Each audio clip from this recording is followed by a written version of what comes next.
Assalamualaikum warahmatullahi wabarakatuh. Selamat pagi, sahabat Ruang Bicara dimanapun Anda berada. Hari ini berjumpa kembali bersama kami dari Ruang Bicara. Hari ini kita mencoba untuk membahas soal masalah pandemi dan kondisi stabilitas negara. Gitu. Bersama siapa lagi kalau bukan Bang Fahri Hamzah? Selamat pagi, Bang. Assalamualaikum. Waalaikumsalam warahmatullahi. Makin ganteng, Bang. Kayak makin fresh gitu. Ya karena pakai masker. Kalau pakai masker orang tuh jadi kelihatan muda terus. Oh gitu. Berarti saya juga harus pakai masker, Bang ya, biar semakin lebih tambah muda juga gitu ya. Karena wilayah keriputnya ditutup. Ya. Coba kami pantau di media sosialnya Abang, video-videonya tersebar luaskan gitu. Ada berkebun gitu ya, Bang ya? Ya, itu kan namanya kesibukan warga negara. Oh gitu. Ya. Jadi itu yang harus kita rayakan sebagai rakyat. Itu kita punya keaktifan yang rutin gitu. Nah, negara itu harus diselenggarakan supaya orang tuh bisa punya kesibukan sendiri-sendiri. Gitu. Sebab kalau orang tuh nggak punya kesibukan sendiri-sendiri, nanti kebanyakan yang harusnya kerja berkebun, ngurus negara, ngomen-ngomenin. Sementara yang ngurus negara jadi pusing sendiri karena terlalu banyak komen. Nah, maka negara itu harus pinter, dia bisa menciptakan suasana agar rakyatnya sibuk. Gitu. Baik. Jadi Bang, apakah itu kemudian satire terhadap pemerintah hari ini atau Bang Fahri mengambil alih pekerjaan petani nih Bang? Kan kita itu pindah kamar istilahnya karena ada 4 kamar kan. Iya. Kamar permanennya namanya rakyat. Itu rakyat itu adalah sumber dari legitimasi. Rakyat itu adalah sumber dari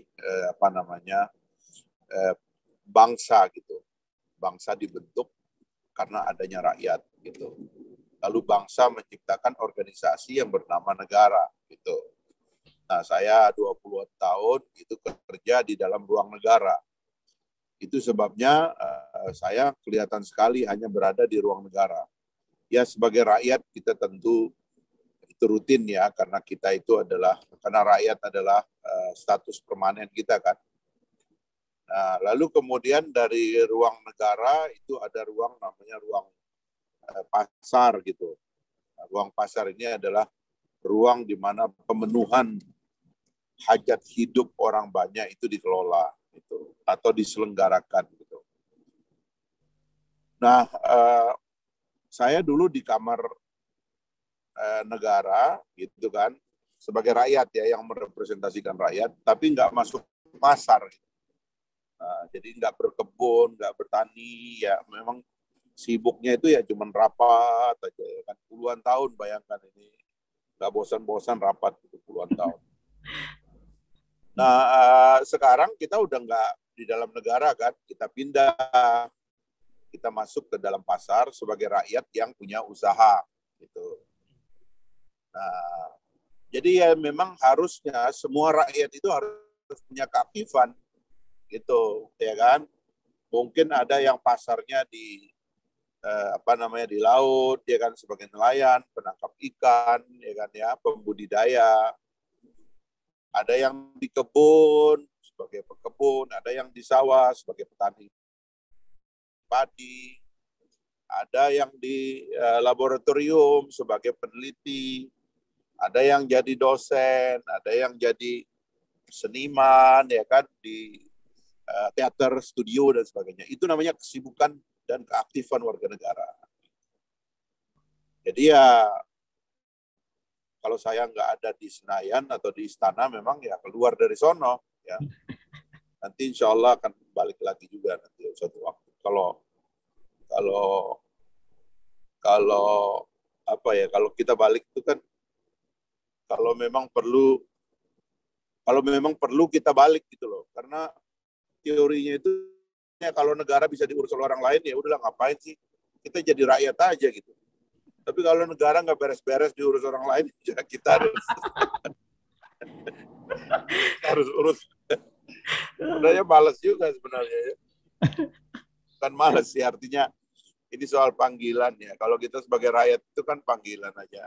Kalau Iya. dulu itu kan ya zaman negara belum dibentuk karena kita masih perang ya, panggilannya namanya perang gitu kan. Ya kan, ya kayak itulah Taliban sekarang kan. Perang aja terus, kerjaan perang. Sekarang udah masuk istana, nah bisa nggak mimpin istana tuh Taliban? Kita lihat aja nanti. Ya kan? Jangan udah di istana masih perang aja kerjanya. Gitu. Iya, iya, iya. Baik Bang ya.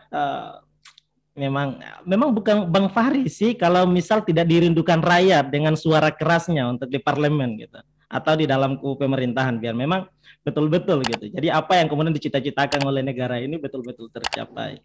Baik Bang. Jadi paparannya tadi luar biasa Bang ya. Jadi rakyat diposisikan sebagai kamar pertama Bang ya.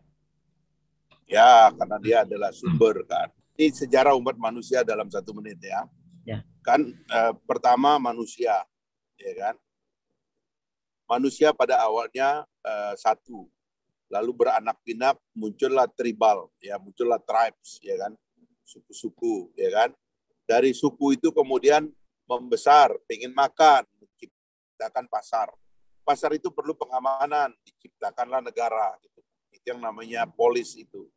Ya kan, polis ini namanya nama negara awal gitu. Makanya kalau di Amerika di mana ada namanya Indianapolis. Jadi tribe membesar menjadi kota itu, lahirlah negara untuk mengamankan pasar dan rakyat pada akhirnya. Membesar, lahirlah peradaban. Lahirlah negara, dari city state, lahirlah negara bangsa. Negara bangsa melahirkan peradaban. Berbeda-beda bentuknya, ada yang zaman kerajaan, ada yang zaman imperium, macam-macam. Nah, sampailah sekarang modern city state namanya, negara bangsa modern. Nah, sampailah kita sekarang ini dalam 1 menit ini. Sebagaimana kami kutip ya dari karya Abang yang berjudul Negara, Pasar dan Rakyat ya Bang ya. Di dalam Ya. Abang sebutkan juga bahwa rakyat sebagai bagian daripada negara, dengan demikian negara hadir karena ada rakyat gitu. Hari ini dalam kondisi kita Bang, dalam kondisi pandemi hari ini, kita lihat berbagai macam kebijakan kemudian diambil gitu. Pertanyaan sederhananya begini Bang, apakah kemudian di dalam kondisi kita yang seperti ini pemerintah bisa tidak meninggalkan sedikit atau memberikan kekosongan sedikit saja pada kamar utama ini Bang, yang kita sebut sebagai rakyat? Kita mesti bicara situasi normal dan tidak normal gitu. Situasi kita ini sekarang adalah situasi tidak normal gitu. Ini yang harus di state dulu kepada kepada masyarakat bahwa kita ini lagi nggak normal loh. Yeah. Yang nggak normalnya tuh apa sih? Ini ada makhluk halus, ya kan? Betul. Namanya virus, ya tidak terpantau oleh mata kita. Itu bisa bikin orang sakit, bisa bikin orang mati. Kenapa? Karena belum ada obatnya, ya kan? Dan ini menular secara sangat cepat melalui mulut, ya, terutama mulut, hidung, ya, terutama mulut, hidung dan mata. Nah, ini situasi darurat ini yang kita set up gitu. Kita bagi itu perinciannya, cara kita menghandle-nya itu. Bahkan saya pernah mengajukan itu ada 5 level penyelesaian gitu. Ya kan? Penyelesaian masalah itu Indonesia harus aktif pada tataran global. Gitu. Aktif dalam diskusi di PBB ini tentang ini pandemi ini dibuat atau sesuatu yang natural gitu. Kenapa kok kita nggak masuk ke dalam kompetisi membuat vaksin? Ya kan? Kenapa yang bikin vaksin itu negara yang menjadi sumber penyebab asal daripada virus ini sendiri? Betul. Ya kan? Berhadapan dengan negara sistem sendiri di dalam pengobatan gitu kan, karena ini ada metode pembuatan vaksin dan sebagainya. Kok kitanya diem? Padahal negara kita negara besar gitu. Ini yang saya bilang pada level pertama seharusnya negara hadir di dalam global discourse tentang pandemi ini sehingga kita bisa ikut terlibat gitu loh. Jadilah kita negara produsen gitu. Ini kan enggak. sudah hampir 2 tahun pandemi, kita jadi negara penonton, gitu loh. Belum ada. Padahal tahun 32, ya kan, Friedrich Eichmann itu dapat Nobel dari Indonesia ya karena vaksin salah satunya. Itu orang Indonesia karena dia orang Belanda, tapi dia memimpin lembaga Eichmann sekarang itu yang ada di Fakultas Kedokteran UI itu. Jadi tahun 32 kita udah menyelesaikan penyakit-penyakit, diantaranya waktu itu beriberi, ya kan? Ya, ya betul Bang. Nah itu tahun 32. Harusnya hari ini Indonesia itu adalah produsen utama vaksin. Kita harusnya nih kapal-kapal kita udah ngirim vaksin billion US dollar ke, ya kalau nggak bisa masuk pasar Eropa dan pasar Amerika atau China, ya kita masuk ke pasar-pasar negara yang memerlukan kita di Timur Tengah, di Asia ini, India dan sebagainya gitu. Nah kita absen di situ. Yang kedua, negara sebagai ke dalam gitu. Harusnya pada level negara itu ada percakapan umum yang berkualitas tentang bagaimana sebagai negara kita bersama-sama mengatasi pandemi ini gitu, atau krisis ini gitu. Karena krisis ini kan punya dua sisi. Pandemi sebagai krisis kesehatan dan juga pandemi sebagai krisis ekonomi nanti gitu sebagai ikutannya gitu. Nah, ini yang menurut saya juga percakapannya kurang ya. Kalau di negara-negara yang saya lihat tough menghadapi krisis, terutama negara demokrasi yang terbuka ya, yang mereka lakukan itu adalah, yang bercakap itu adalah saintis gitu, yang menemukan akhirnya strategi, obat dan sebagainya. Di kita ini kebanyakan politisi yang ngomongnya beda-beda, lagi bikin bingung gitu. Politisinya bikin podcast di pinggiran gitu, saintisnya bikin podcast di pinggiran, jadi dia nggak masuk ke dalam mainstream percakapan. Ini juga yang saya sesalkan. Yang ketiga adalah pada level di bawah itu gitu. Ya pemerintah daerah itu harusnya dimasifkan gitu. Ya kan, sehingga negara kita ini kan negara kepulauan, harusnya paling gampang tuh menghadapi pandemi, karena pandemi itu kita bisa lock di sebuah pulau atau di berbagai pulau yang ada, dan kita matikan di situ, nggak boleh menular ke tempat lain. Ya apalagi kalau faktanya kan katanya karena kita dikelilingi oleh laut, ya virus ini takut dengan laut, mati dia dengan laut. Rakyat harusnya kita mobilisir, ya kan, mandi di laut biar si COVID-nya mati, kira-kira begitulah. Ya itu strategi lokal. Baru kita masuk ke lokalitas yang lebih kecil, solidarity maker, bertetangga, gotong royong. Ini waktunya Indonesia merevolusikan kebersihan. Kita bersihkan pantai, kita bersihkan laut, kita bersihkan sungai-sungai kita yang selama ini rusak, ya kan, dan menjadi sumber penyakit dan kekotoran. Kita kelola sampah, dilahirkanlah ide-ide tentang mengelola sampah pada tingkat RT, pada tingkat RW, pada tingkat desa, dan seterusnya lah kira-kira itu. Barulah kemudian adanya revolusi pada tingkat individu orang Indonesia. Orang Indonesia menjadi lebih bersih, menjadi sadar kesehatan, menjadi sadar olahraga, menjadi sadar makanan. Nah, kalau negara hadir dengan cara begini, paripurna dia, selesai masalah kita. Selesai di luar, kita aktif, ya kan, sesuai dengan amanah daripada tujuan bernegara, ya kan. Di dalam pun beres. Nah, ini yang menurut saya tidak dikerjakan. Maka karenanya lah kemudian kita seperti pandemi tidak tertangani. Krisisnya berjalan, dan kita sekarang bisa masuk ke ambang-ambang krisis yang cukup merisaukan gitu. Nah, itu yang saya lihat di pertama. Baik. Itu Mas. Selanjutnya nih Bang, ini soal masalah kinerja pemerintah daerah yang kemudian terkesan kurang begitu maksimal di dalam mengurusi kondisi pandemi hari ini, sampai bahkan kemudian lewat pimpinan tertinggi di dalam negara pun kemudian merasa marah dengan kondisi hal tersebut. Apa tanggapan Abang soal masalah para pimpinan daerah yang kurang becus di dalam mengurus kondisi kita hari ini? Ya kalau kita bicara daerah, faktanya memang daerah itu beragam, karakteristiknya juga beragam. Tapi bukan berarti kita nggak bisa membuat orkestrasi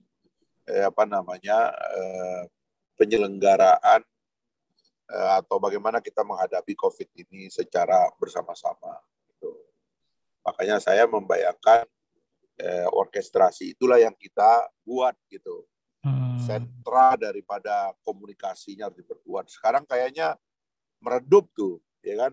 Dulu ada juru bicara yang tiap hari, sekarang kita ada sekian, waspada, ini provinsi ini sekian, begini, tiap hari ganti.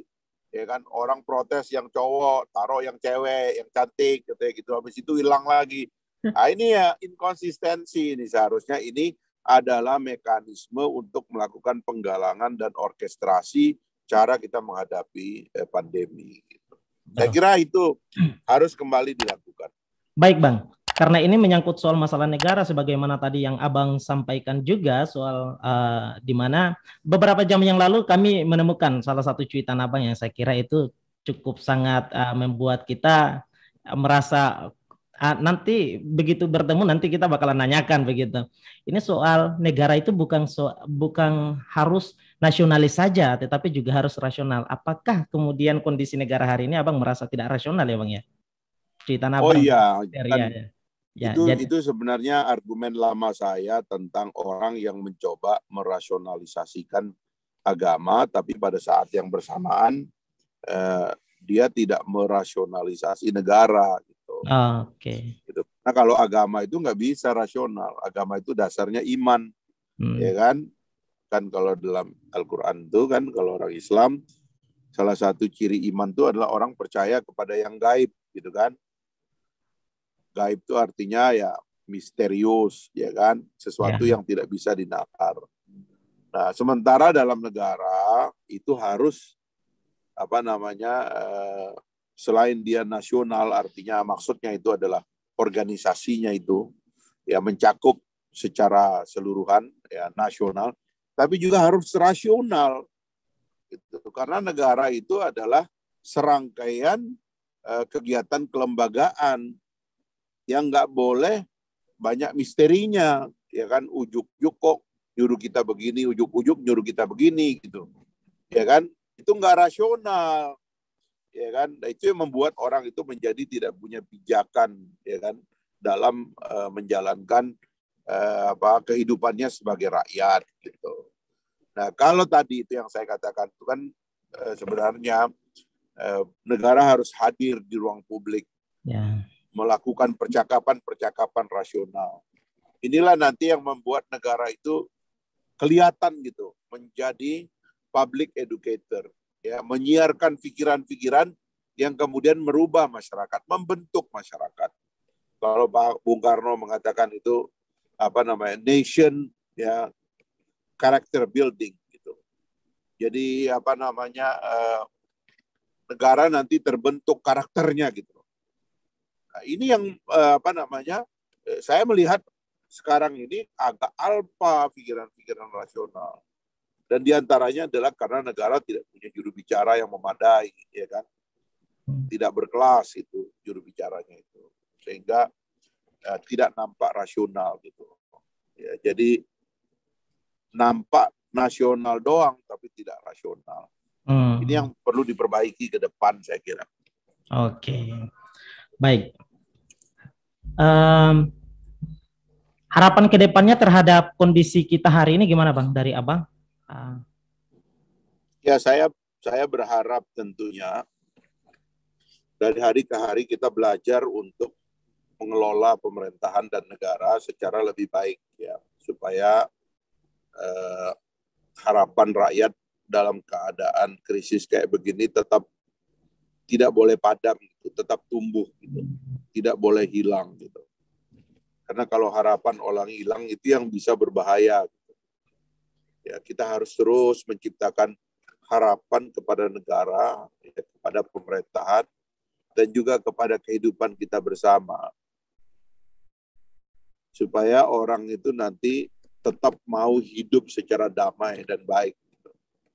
Karena orang-orang yang akhirnya kan kacau, ya kan, menjadi pengacau, terjebak kriminal dan sebagainya itu ya karena orang yang merasa hidupnya nggak punya harapan, ya hopeless. Nah, kita harus menyelenggarakan kehidupan yang bisa punya efek baik kepada harapan masyarakat, harapan setiap orang. Bahkan setiap pagi kita bangun tuh kita selalu punya harapan, selalu punya mimpi bahwa hari ini akan lebih baik, dan seterusnya lah kira-kira. Baik, ini mungkin terakhir dari kami, Bang. Izinkan kami untuk dari Ya. ruang bicara bertanya soal masalah keberadaan Bang Fahri Hamzah setelah keluar dari pemerintahan gitu, Bang ya. Hari ini kan banyak yang mempertanyakan di mana nih Bang Fahri gitu. Di mana sih suara kerasnya Bang Fahri itu? Kenapa hari ini kok Bang Fahri lebih sibuk untuk bertani ketimbang bersuara atas nama rakyat gitu? Apakah kontrolnya Bang Fahri itu cuma sebatas berada pada parlemen gitu, lalu keluar dari situ nggak ada gitu? Gimana Bang? Ya karena kita nggak ditugaskan lagi untuk berteriak di Senayan. Masa saya berteriak di tengah laut kan nggak ada gunanya, ya kan? Kalau kita berteriak di Senayan kan ada pejabat yang diundang, ada yang kita marahin. Nah kalau di tengah laut, di tengah kebun mau marahin siapa? Gitu. Ya kita bersiul-siul aja sebagai warga negara gitu. Tapi memang ada momentumnya. Kan ini bukan musim pemilu. Nanti ada musim pemilu baru kita bertarung lagi, ya kan? Kan jangan juga teman-teman yang nanya juga jangan dibalik. Lagi nggak musim pemilu gua dicari, lagi pemilu lu kagak nyari gua, bagaimana? Harusnya gitu. Nanti pemilu nih Bang Fahri mana? Nanti saya tunjuk tangan gitu. Itu caranya. Jangan dibalik. Tapi ataukah kemudian karena kondisi negara terlalu ekstrim terhadap orang-orang yang bersuara keras gitu ya, Bang ya? Sehingga kemudian Nggak juga kan? Saya tuh gini ya, saya tuh tahu diri juga lah. Ini negara lagi kayak gini, ya kan? Betul. Kita juga nggak boleh jadi korban dari ketidakjelasan di dalam negara. Iya. Ya, akhirnya saya terus terang ya kita lihat aja. Ya kan? Sekarang kita set up lembaga dulu. Saya dengan teman-teman bikin partai, jaringannya kita perluas, strukturnya kita bikin mantap. Nanti begitu pemilu kita tanding, kita tarung gitu loh. Sebab kan kita nggak punya jalan untuk mengganti pemerintahan kecuali kita melalui partai politik, ya kan? Kalau kita orang di pergantian kekuasaan itu hanya dengan pemilu, hanya dengan partai politik. Dan kesibukan partai politik itu terkait kompetisi pemilu, kita lakukannya itu nanti, gitu loh. Kalau sekarang ya kita kembali lagi tarung sebagai warga negara dengan nasib kita sendiri. Ya kalau dulu saya tiap tanggal 1 dapat amplop coklat, itu ada gaji di dalamnya, lumayan lah gitu kan. Sekarang kan amplop coklat dihentikan gitu kan. Nah kalau saya nggak ketemu amplop sendiri, bagaimana caranya coba hidup, ya kan? Makanya hari-hari saya nyari amplop ini ceritanya. Kalau ruang baca kan kita amplop kan lumayan juga itu. Ruang bicara. Gitu. Cara hidupnya. Berarti jadi jangan kita disuruh sibuk seolah-olah kita nggak punya hidup sendiri. Kita punya hidup sendiri. Semua orang harus punya hidupnya gitu. Iya. Gitu. Baik. Berarti terakhir Bang ya, berarti suara yang paling layak, yang paling cepat didengar itu harus dari Senayan Bang ya? Ya memang di sana selain didengar, di sana ada perlindungan, itu nggak bisa dipidana. Oh gitu. Ya. Hebat banget DPR ya Bang ya. Kita rakyat ini yang memang harus hebat, malah dipenjarakan gitu. Memang harus hebat, karena kalau dia nggak hebat, bagaimana dia mau melindungi rakyat, ya kan? Ya kalau dia lebih cemen, ngapain gua perlu anggota DPR?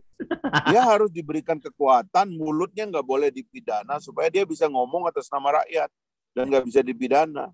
Ya kalau ada yang sudah dikasih kehebatan gitu tetap mingkem juga, ntar kita gampar aja pas pemilu gitu. Maksudnya kita ganti. Ada juga yang pergi ke Senayan bukan untuk ngomong, pergi dagang ke sana, ada juga gitu, ya kan?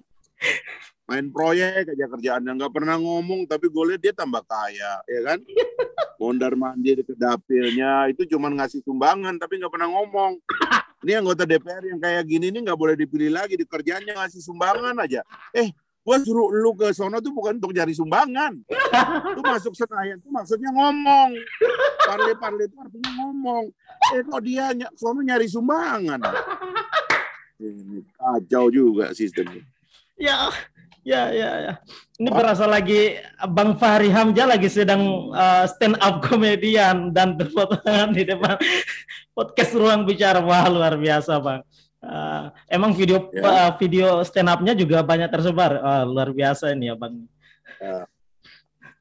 Berarti enak banget, Bang. Itulah. Ya. Jadi DPR ini kita yang rakyat ini milih mereka, kita malah dipenjarakan, mereka yang ngasih-kasihkan malah. Nggak kerja. Itulah anggota DPR-nya Bahlul sih nggak bisa belain rakyat. Ya kan? Ya kan?